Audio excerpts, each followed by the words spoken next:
Hello, everyone. It's been a tough day. As you all know, I've relieved Ralph Krueger and Steve Smith of their coaching duties. They're great people. Have a lot of respect for both of them. I want to thank them for what they did for this organization. And as I mentioned right at the beginning, it was very difficult. Effective immediately, the interim head coach will be Don Granato. Matt Ellis and Dan Girardi will take on the interim assistant coaching role. And Mike Bales, Miles Fee, and Kyle Smith will continue in their current roles.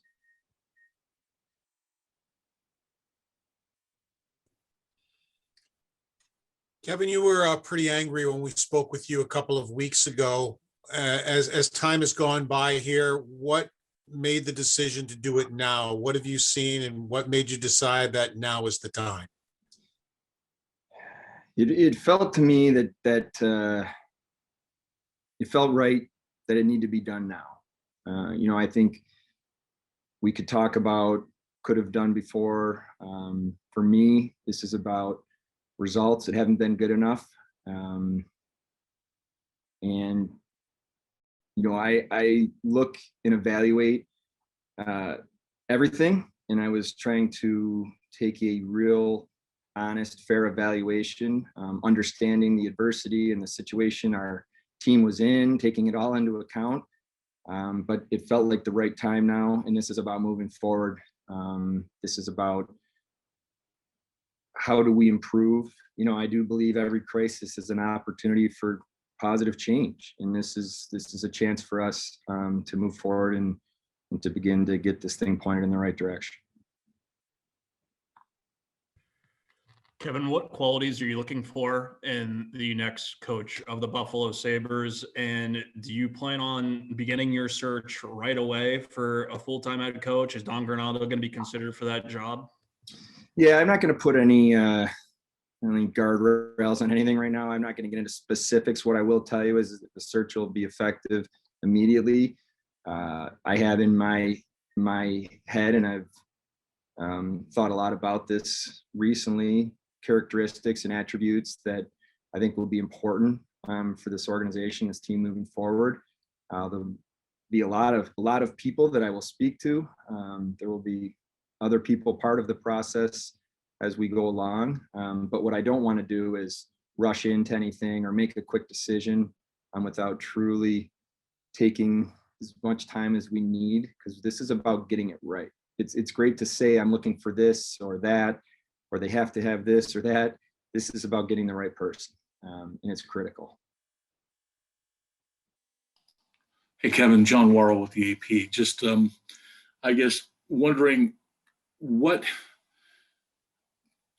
contributed to this decision, knowing that you're essentially handcuffed in terms of what you can do with the roster, what you can do with the limited number of coaches that are available to take over an interim basis, and knowing that you're still in this tough East Division where winning it might be difficult, and knowing the injuries that you're dealing with. What gives you a belief that this team can continue growing, I guess, under an interim coach and have different results than what's been behind it? John, I think the important way to answer that question is we have to be better in every single area of this organization. It starts with me. I need to manage better. Okay. I need to be better in every way. We need to coach better. We need to scout better. We need to develop players better. We need to practice better. I mean, you name it, we need to do it better, period.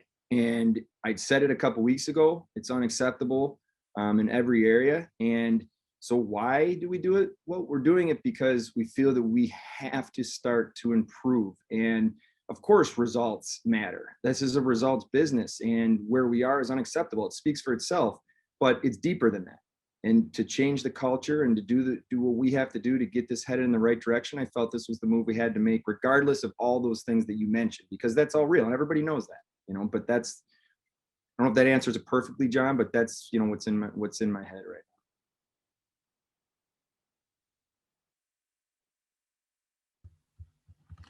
Hi, Kevin.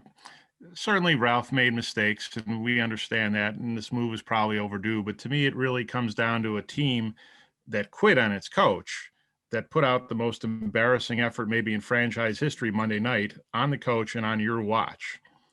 And now it's a team that the players have quit on multiple coaches, many of the marquee players.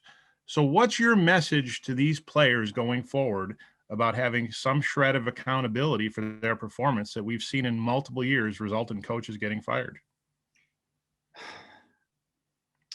Mike, I think, you kind of answered your own question. It is players need to understand it. I'm going to have a very honest conversation about that tomorrow when our players are here.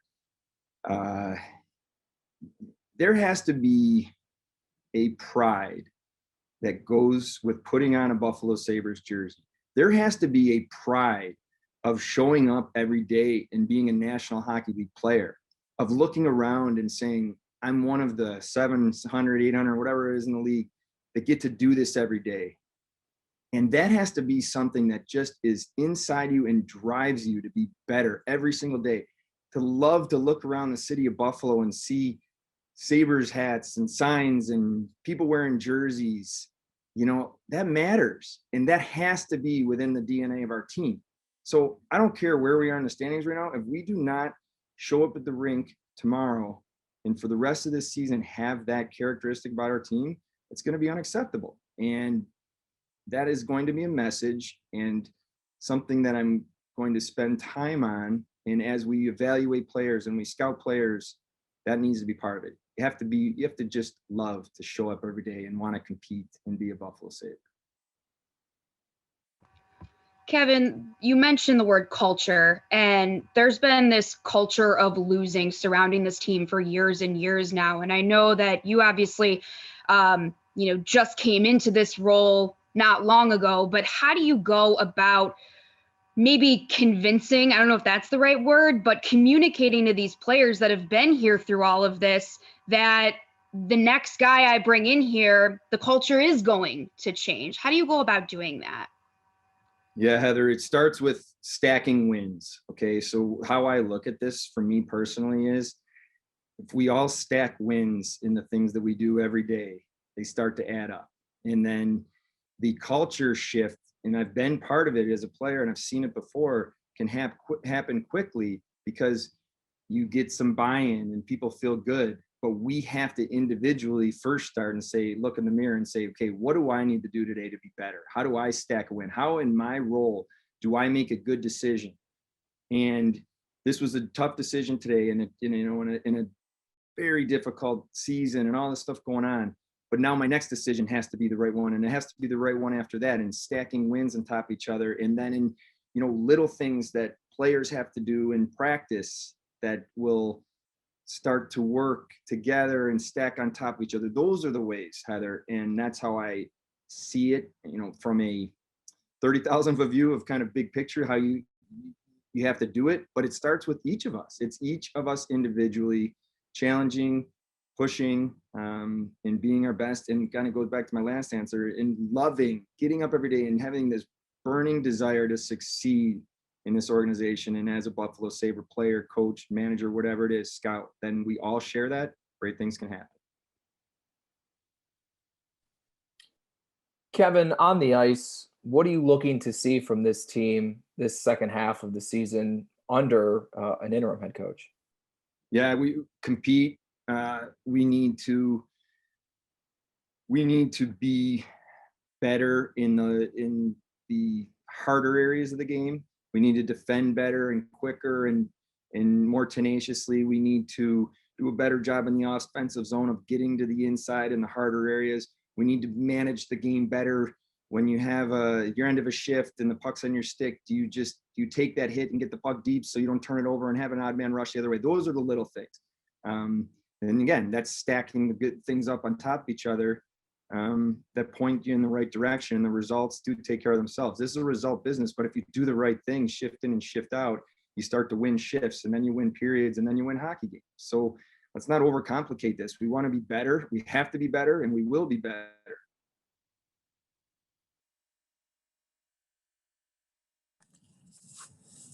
Kevin, when did you tell Ralph?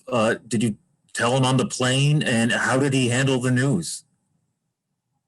I spoke to Ralph first thing this morning, met with him, and then Steve Smith shortly after. And Ralph was disappointed. I have learned a lot from Ralph as a person, and his leadership qualities and different attributes that he has. And it was a very honest and hard conversation. Obviously disappointed, and believed to his core that could turn this around. But my job was just to tell him where I felt we were and have an honest conversation, and that's what we did earlier today.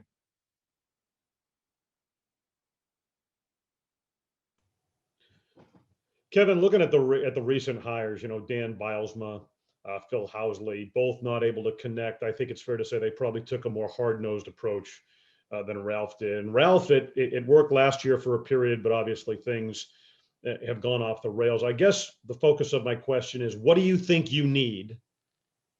And in terms of the attributes you're looking for, and given the numbers, I mean, Don Granato, I think, is the 7th coach who's worked under the Pagulas. Are you concerned about who you're going to be able to attract here? No, I guess to start with the latter question you asked. No, not at all. And I'm not in, the past for me is part of the story and understanding, and that matters. But the focus for me is moving forward. And I understand from the fan base or from the media that has been, living through this over the last number of years. I have sympathy. I understand. Trust me, I get it. Like I've said over and over again in press conferences, I get it more than probably most people would. But it's about getting this right and moving forward. And in my job, doing everything and anything to make that happen. I think one of the art of coaching that I've seen over the years, real positive attributes, is someone, the relationships are important. You need to build trust and relationships with players, but there has to be an accountability that goes with that, so that's something that I just think is really important overall. And I think every player that's ever played understands that too. That's what players want. Hey, Kevin, you said you're not going to rush anything, and I totally understand that, but I'm wondering where the balance is between making a decision while there are some candidates who, have pretty impressive track records that are out and available right now, and then waiting when there might be more job openings with other teams, and then maybe some of the more attractive candidates then choose those more attractive jobs. Where does the balance lie there? Yeah, I'm not going to timeline it at all. For me, it's about getting it right. So if we felt that it was absolutely the right person, and it happens quicker, then okay. If it needs to take a longer time because we haven't found the right person, or just this isn't that easy of a time to just have conversations, and meet people face to face either. So I don't want to be rushed in anything. It's about getting it right, and that's what is something that I've talked about since June.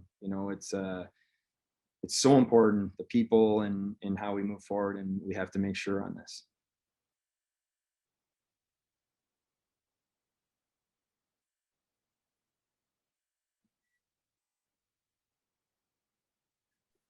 Hey, Kevin, Pierre LeBrun, how are you? You've got a busy month ahead of you as well with the trade deadline. And when you signed Taylor Hall, you had indicated potential desire to keep Brown past this year, but a lot has clearly transpired since then. Is it inevitable now that you'll approach him about potentially waiving his no move to trade him for April 12th? Yeah, we're open to anything and everything, Pierre. My job is to do anything and everything to make this franchise move in the right direction. I have a very good relationship with Darren Ferris and Taylor, open lines of communication, and obviously that's, days are moving fast here, so there'll be a lot of conversations around that.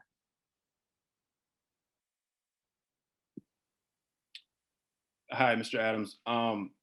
Given the team's overall standing in the league, are you looking to be sellers in the trade deadline? Yeah, it's the same answer for me is open. to anything and everything, to improving. Obviously where we are in the standings lends the fact that I'll be getting phone calls, or have been getting phone calls on players, and conversations every day, a lot of conversations. So, absolutely. This is my job to make sure that not only I'm proactive, but listening as well, and doing everything I can to move this thing forward. Kevin, I'm just wondering if you could take us through sort of the process that you took the last week and a half, 2 weeks to evaluate the situation. You've been with the team on the road, you've been watching closely. What sort of conversations were you having? First year as a general manager, it's a pretty significant decision to make, and I know it was yours to make. So how did you go about evaluating it? Yeah, Lance, it's a good point to bring it all up, because it's not as simple as ultimately wins and losses are what you're judged on and what happens in the standings, but it's deeper than that. So for me, certainly part of this was understanding our players' mindset, and the players really, really love Ralph Krueger. They respect him and believe in Ralph. And so, understanding that dynamic of what our locker room was like, obviously talking to a lot of players, how are they doing with each other? And, I've been part of situations in the past as a player where when things aren't going well, it can get toxic quick, it really can. And trying to keep a pulse on that, our locker room, the guys are getting along, the coaches communicated well with the players throughout this whole process. So for me, that's part of the evaluation. And then obviously you have all the other stuff that goes along with the coaching part. And ultimately, the results speak for themselves. The standings speak for themselves. We're not where we need to be, and I felt it was the right time to make the change. Kevin, I wanted to expand on the Taylor Hall conversation just for a moment, if I could. Have you had talks with Darren Ferris to extend Taylor? I mean, have you gotten that far with it where you at least have chatted with him about a contract extension? Yeah, we openly in the beginning, like when this all happened, the free agency date's different than I was about to say July 1st, but you know what I mean, whenever that was, talked about, what would we do moving forward in concepts. So we've had open dialogue back then, and, Darren and I have been in touch recently, and we've had conversations both ways. So we'll see where this goes, Paul. Hey, Kevin, how are Don, Matt, and Dan approaching this with their conversation you've had? How are they going to walk into the locker room and get control, basically? Yeah. So Don Granato's been a head coach for many years in different levels of professional hockey. He's been in the college game. He's been in the national program, has a development background, as a teacher kind of mentality. So he's commanded a room in as a head coach before. So when it comes to Matt and Dan, Matt is he's been with the team all season in his development role. He'll continue in the development, but he's going to step into this as well. So the players have been seeing him every day. He's been on the ice every day. So I don't see, any sort of kind of burn-in time for him in terms of relationships with players. And Dan Girardi for me is someone that was very, very well respected in the league when he played. High character, high compete, thought the game very well as a defenseman, which I thought would be very helpful in a short time to bring some fresh perspective. I've been extremely impressed with Dan in his role as a development coach on our staff for the past few months. The attention to detail he showed, the discipline, the amount of work he's done with our prospects. So, there's always transition and, kind of finding your way. And we have, I think, 28 games in 53 days coming up. I think we're exactly halfway. So, it's gonna move fast, but I have no doubt all three of them will jump right in. And, Dan will, I don't believe, be able to coach tomorrow because of quarantine rules. So, we may have Seth Appert come in for a game here, just to all hands on deck. We're going to do our best, but no, I'm excited for the opportunity that all three of them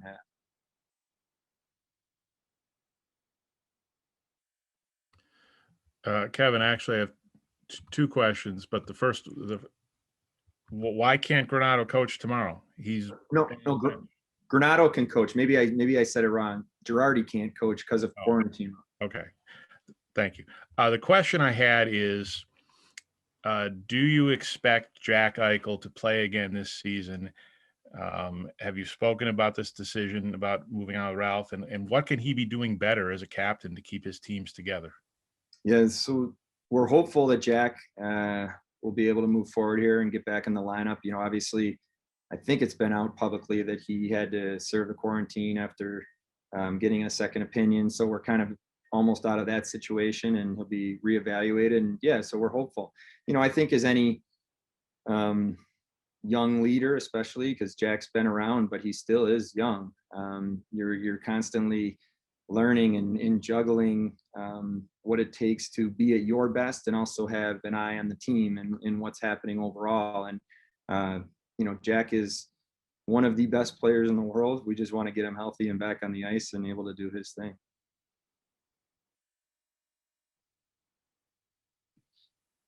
Hey, Kevin, there's a lot of opinions out there in terms of, you know, what should happen with the front office and, you know, the amount of staff you have, no assistant GMs. What are your thoughts though? Like, do you need more help? Is moving forward with a lot of work to do? Does there need to be more bodies in the front office? Yeah, I'm currently, you know, looking to fill the assistant GM role now. We'll be speaking to, I guess the search would be ongoing here, and definitely. I think if you go back to June, one of the things we talked about is finding the right people and kind of maybe catching my breath and understanding everything that was going on and evaluating where we see that we need to fill in, knowing all along that we absolutely had to fill in different roles. So that's something that I'm working on right now, and keep you posted on. Kevin, you mentioned it briefly when talking about Girardi and his experience with defense. How critical is the remainder of this season to getting your young defensemen playing the way they're capable of? Very, very important. I think the National Hockey League is a hard league to develop in. It's the best league in the world. So, you know, regardless of talent and expectations, there's times where young players are just going to have great games and then down games and great games. So it's finding the consistency. And I do think Dan is a fresh perspective, and kind of coming not that long ago playing in the National Hockey League will be very relatable in certain ways, especially with the way the game's played now. And I'm looking forward to him getting in and teaching. But no, it's critical, and we need to make sure that we take steps with all our players, not just our young players. Good morning, Kevin. I know you said that players love playing for Ralph. I think it was Rasmus Ristolainen who said he's the best coach, or my favorite coach that I played for. So when you look back and evaluate not just this year, but also sort of the end of last year, I mean, maybe more so focusing on this year, I mean, why do you think, you know, the last couple of weeks have kind of gone down the way they have? Do you think maybe it just wasn't a good fit for necessarily what Ralph wanted to do with these players and how these players responded? Was it purely just an X's and O's issue with Ralph? Yeah, I've spent a lot of time thinking about that. That's part of the evaluation, because what you said is right. The players care about Ralph and believe in Ralph, and the reality is it has to translate to on-ice success, and where we are isn't good enough. You know, and I talk about our team and this town, and you know, we need to have an identity moving forward and build this team where the players love playing, they compete hard, the fans love watching it, and it's all connected. You know, I know I've seen it in this town before, and I know what that does for our fan base, and I understand that, and we're not there. And that's where, when I go back to earlier, and I said every part of our organization has to be better, and it starts with me. And the accountability factor is something that is real, and we all have to understand that. And it's not saying, oh, if this guy was better over here or they were better over there. It's all of us looking in the mirror and being better. Kevin, why was Steve Smith fired, and did Rasmus Dahlin's regression this season play a role in that? No, I think, Steve's a very good coach. He's a great person, put a lot of work into it. I think it was just getting a fresh fresh perspective, different voice. You know, Steve's been here now a few years, so that was my thinking there. But you know, across the board, our players need to be better, and you know, that wasn't, you know, any one particular thing. Kevin, with the fans being allowed back in the building later this week, how much did the potential for fan backlash in the building play into the timing of this decision, and really how much did that play into this overall? Paul, I'd never even entered my mind. I think that for me, if I start thinking about those type of things, it takes me away from what my job is, to be so focused on our hockey team. I hope that eventually we're able to open this back up, and our fans are back, and they become proud to watch the team that we have on the ice. And right now it hasn't been good enough, but I wasn't thinking about that going through this evaluation process and ultimately making this decision. Hey, Kevin, I just wanted to follow up. I think it was Mike's question on Jack Eichel. You addressed the injury situation, but the other component of that was, to what degree have you talked to Jack, if at all, about this decision?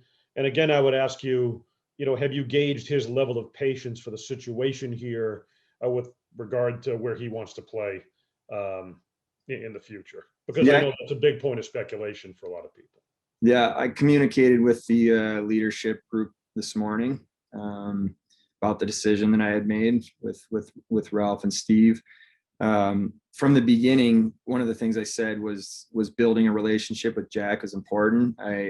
We've done that. We've spoken at length in the off season and into the season.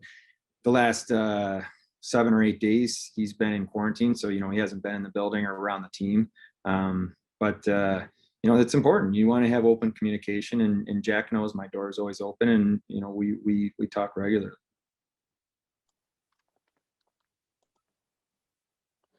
All right, we're all set, Kevin. Thank you for your time and your answers today, and thank you to everybody else for joining. Thank you.